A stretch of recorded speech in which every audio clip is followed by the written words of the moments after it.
Japan has warned against China's growing influence in the Pacific region.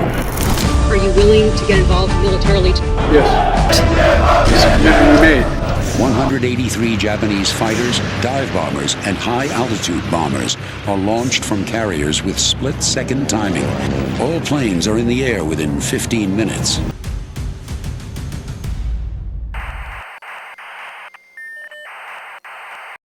Pacific region एक बार फिर से headlines में है, तो ये सही टाइम है 20th सेंचुरी को रिकॉल करने का, जब पैसिफिक पर पूरी तरह से माइटी जापानीज एम्पायर का ही डोमिनेंस हुआ करता था।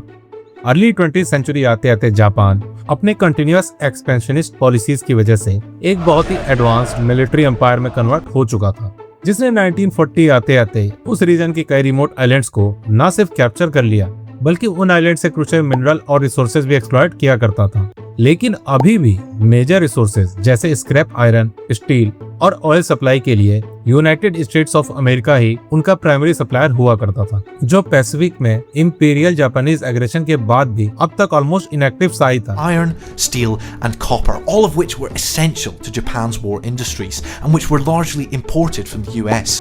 लेकिन जापान की इंडस्ट्रियल ग्रोथ के लिए ये सफिशिएंट नहीं थे और उसे कई दूसरे रिसोर्सेज भी चाहिए होते थे। इसीलिए उसने यूरोपियन पावर्स जैसे फ्रेंच इंडो चाइना, ब्रिटिश मलया और डच ईस्ट इंडीज जैसे ऑक्यूपेशन वाले रीजन्स एक्सप्लोर करना स्टार्ट कर दिया, जहां रिसोर्सेज तो प्रेजेंट थे, लेकिन वहां यूरोपियन कंट्रीज का डोमिनेंस था और वो अमेरिकन एली भी थे। उस समय तक नाजी जर्मनी ओपनली जापान के सपोर्ट में आ चुका था, जिसकी वजह से यूएसए ने यूरोपियन पावर के साथ मिलकर उसे रिसोर्सेज देना बंद कर दिया, जो ऑलरेडी क्रंच में चल रहे जापान के लिए एक तगड़ा झटका था, क्योंकि उनके पास बस 2 साल के ही रिसोर्सेज बचे थे, इसीलिए उन्हें क्विकली एक्ट करना था। Coupled with Japan's recent alliance with Nazi Germany and Italy, the US responded by imposing an embargo on iron, steel and copper. इसी के बाद जापान ने यूरोपियन पावर्स को किक आउट करके ऑयल और मेटल के फील्ड में सेल्फ रिलायंट बनने का प्लान बनाया और दिसंबर 1941 में उस रीजन में ऑफेंसिव बॉम्बार्डिंग स्टार्ट कर दी। उसका नेक्स्ट टारगेट था हवाई में located USA base Pearl Harbor, जिस पर सरप्राइज अटैक उसके लार्जर ऑफेंसिव स्ट्राइक प्लान का पार्ट था, ताकि यूएसए अपने यूरोपियन एलिस को पैसिफिक रीजन में डिफेंड ही ना कर पाए। जापान के सडन अटैक से यूएसए को बड़े लेवल के लॉसेस हुए और इसी के साथ वर्ल्ड वॉर 2 में अब यूएसए की भी एंट्री हो चुकी थी। Those plans were finally put into action. The vast resources of the United States, power, raw materials, industrial production, all had to be mobilized to meet the demands of total war. Next कुछ month तक Japan ने Philippines के कई territories और बटान को capture करके US troops को surrender करने के लिए मजबूर कर दिया और बटान डेथ मार्च जैसे हॉर्फिक वॉर क्राइम्स भी किए। इधर हिटलर भी यूएसए से वॉर अनाउंस कर चुका था। इसी वजह से मिड 1942 तक अपने गोल को अचीव करने के बाद भी जापान के कुछ लीडर्स पैसिफिक रीजन और उसकी ईस्ट की तरफ जाना चाहते थे और उनका अगला टारगेट था एक small American base Midway atoll. Japan की प्लानिंग थी वहां अटैक करके यूएसए को नेगोशिएशन टेबल पर ले आना और अपने अकॉर्डिंग रूल करना, लेकिन यूएसए पहले से ही अलर्ट था और उसका ये प्लान फेल हो गया। लेट में 1942 में जापान ने एयरक्राफ्ट कैरियर के साथ साथ अपने ह्यूज फ्लीट को पैसिफिक वाटर्स में यूएसए पर अटैक करने के लिए उतार तो दिया, पर अमेरिका ने इस बार पहले से ही पूरी तैयारी कर रखी थी। इसीलिए हवाई में बैठे अमेरिकन कोडर्स ने उनके कम्युनिकेशन को न सिर्फ क्रैक कर लिया, बल्कि पहले से ही अटैक के लिए रेडी थे, जिनके निशाने पर जापानीज एयरक्राफ्ट और एयरक्राफ्ट कैरियर थे। जापान को इसका अंदाजा भी नहीं था।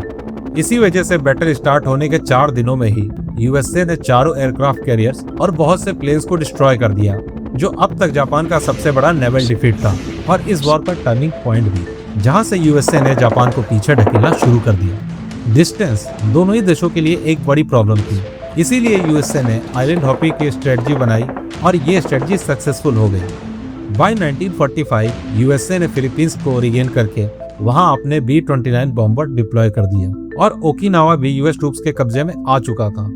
इसी डेस्परेशन से जापान अब कामिकाज़े सुसाइड अटैक करने लगा था। उधर हिटलर भी यूरोप में हार चुका था और एलीज ने जापान को अनकंडीशनल सरेंडर का ऑफर दे दिया, जिसे जापान ने रिफ्यूज कर दिया। तब तक यूएसए और यूएसएसआर दोनों अपने डोमिनेंस के लिए अटैक कर रहे थे। यूएसएसआर जापानीज टेरिटरीज में घुसकर अटैक कर रहा था और यूएसए भी एटॉमिक बॉम्ब डेवलप करने में लगा हुआ था।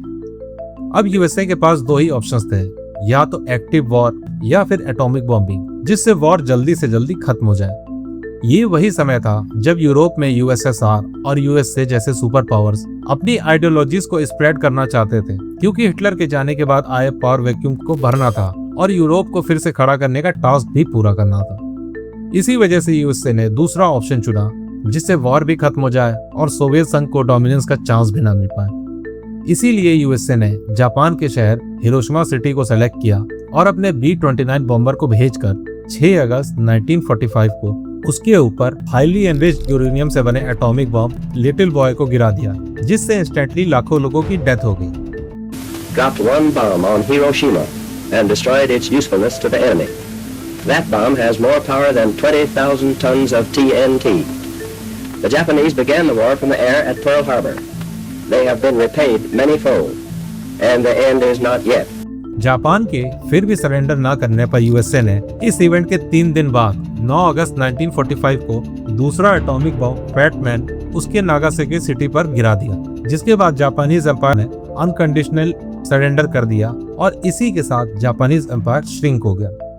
यूएसए अपने राइवल यूएसएसआर को इस रीजन से दूर रखने में सक्सेसफुल हो चुका था और पैसिफिक में चल रहा वॉर भी अब कम्प्लीटली फेज्ड ही था, जिसके बाद यूएसए का डोमिनेंस सामने आने वाला था।